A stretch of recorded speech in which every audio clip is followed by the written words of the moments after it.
नमस्कार दोस्तों, नमस्ते इंग्लिश के डेली लाइफ सेंटेंस सेक्शन में एक बार फिर से आपका स्वागत है। दोस्तों हमेशा की तरह हम लोग डेली लाइफ वाक्य लाए हैं और दोस्तों आज का हमारा टॉपिक है sentence related to take house on rent.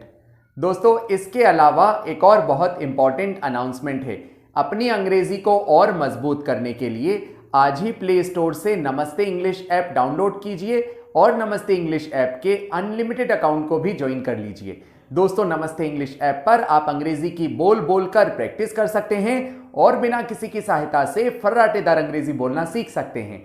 सो देर किस बात की, आज ही अनलिमिटेड अकाउंट को भी ज्वाइन कर लीजिए। अब चलते हैं आज के लेसन की ओर। दोस्तों आज के लेसन में हम लोग रूम किराए पर लेने और घर किराए पर लेने से रिलेटेड सेंटेंस लेकर आए हैं। जैसे अगर आपको कहना हो मैंने कल आपको एक घर किराए पर लेने के बारे में कॉल किया था, तो इसे आप इंग्लिश में कैसे कहेंगे? या अगर आपको कहना हो क्या मैं घर देख सकता हूं, आपके यहां कितने किराएदार हैं, तो इसकी इंग्लिश क्या होगी? या अगर आपको कहना हो मेरे साथ मेरे माता पिता भी रहेंगे, तो इसकी इंग्लिश क्या होगी? या अगर आपको कहना हो मैं आपके साथ कब अग्रीमेंट कर सकता हूं, तो इसकी इंग्लिश क्या होगी? दोस्तों ज्यादातर लोगों से ऐसे सेंटेंस नहीं बनते हैं, यही हम आज के लेसन में लाए हैं। तो चलते हैं आज के लेसन की ओर। अगर आपने कहा मैंने कल आपको एक घर किराए पर लेने के बारे में कॉल किया था, तो ऐसे में आप कहेंगे I called you yesterday, or you can say I called you for hiring a room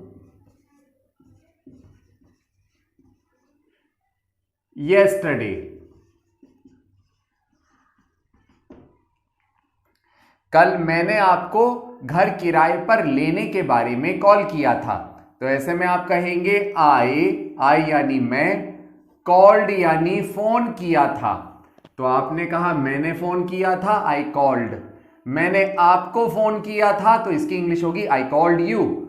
मैंने आपको फोन किया था घर किराए पर लेने के लिए, तो के का मतलब होता है लेने के बारे में या लेने के लिए। घर किराए पर लेने के लिए तो किराए पर लेना कहलाता है हायरिंग। घर को कहा जाएगा रूम। मैंने एक घर किराए पर लेने के लिए कॉल किया था, तो ऐसे में आप कह सकते हैं I called you for hiring a house yesterday। yesterday यानी कल। ओके दोस्तों, चलिए ऐसे ही अगर मैंने कहा क्या मैं घर देख सकता हूं, तो इसकी इंग्लिश होगी कैन आई विजिट हाउस, यानी क्या मैं घर देख सकता हूं, कैन आई विजिट हाउस।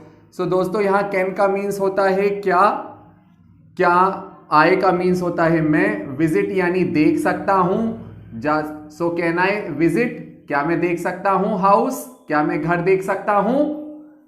आपके यहां कितने किराएदार हैं, तो इसकी इंग्लिश होगी हाउ मैनी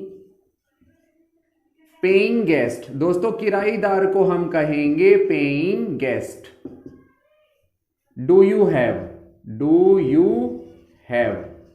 आपके घर में कितने किराएदार हैं, तो उसकी इंग्लिश होगी how many paying guests do you have.